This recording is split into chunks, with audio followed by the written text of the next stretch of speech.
আসসালামু আলাইকুম প্রিয় সৌদি আরব প্রবাসী ভাইগণ, আশা করি আপনারা প্রত্যেকেই ভালো আছেন।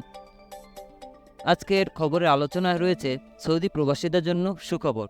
সৌদির নতুন সেক্টরে অনুমোদনে অনেক প্রবাসীর চাকরি হবে। চলুন তাহলে খবরের বিস্তারিত জেনে নেওয়া যাক।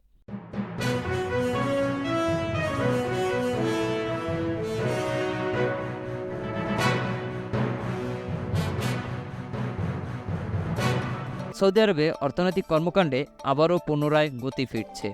তার ছাপ পড়েছে দেশটির শিল্প খাতে। চলতি বছর আগস্টে শিল্প ও খনিজ সম্পদ মন্ত্রণালয় 136টি শিল্প লাইসেন্স অনুমোদন দিয়েছে, যা জুলাইয়ের চেয়ে বেশি।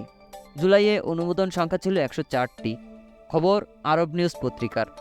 রাষ্ট্র নিয়ন্ত্রিত সংবাদ সংস্থা সৌদি প্রেস এজেন্সি এর তথ্যমতে আগস্টে খাদ্যপণ্য উৎপাদন খাতে শিল্প লাইসেন্স অনুমোদন দেওয়া হয়েছে 29টি।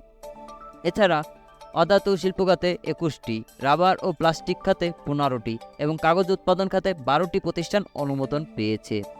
জানুয়ারি থেকে আগস্টের মধ্যে মোট 795টি শিল্প লাইসেন্স অনুমোদন করেছে। সংশ্লিষ্ট মন্ত্রণালয় এ সময় দেশটিতে কারখানার সংখ্যা দাঁড়িয়েছে 11,110টি। কারখানাগুলোর বিনিয়োগের পরিমাণ দাঁড়িয়েছে 1.489 ট্রিলিয়ন সৌদি রিয়াল বা 40,000 কোটি ডলার।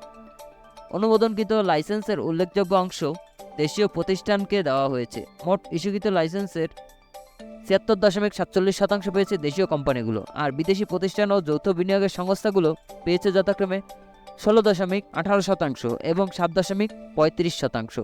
প্রিয় সৌদি প্রবাসী ভাইয়েরা, আপনারা বুঝতেই পারছেন যে সৌদি আরবে বর্তমানে বিভিন্ন শিল্পগুলোতে বিনিয়োগের সংখ্যা বাড়ছে।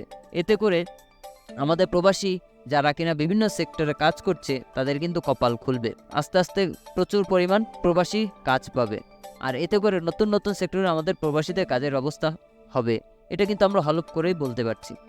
তাই এই খবরটি আমাদের যারা সৌদি আরবে আসতে চাচ্ছেন অথবা সৌদি আরব প্রবাসী রয়েছেন তাদের জন্য খুবই গুরুত্বপূর্ণ। খবরটি আমাদের সকল সৌদি আরবের প্রবাসীদের সাথে এখনই শেয়ার করে সবাইকে গুরুত্বপূর্ণ খবরটি জানার চেষ্টা করুন। আর আপনি যদি আমাদের চ্যানেল নতুন হয়ে থাকেন তাহলে প্রবাস সম্পর্কিত যে কোনো ধরনের গুরুত্বপূর্ণ খবর সবার আগে পাওয়ার জন্য আমাদের চ্যানেলটি সাবস্ক্রাইব করুন এবং পাশে থাকা বেল আইকনটি চাপুন।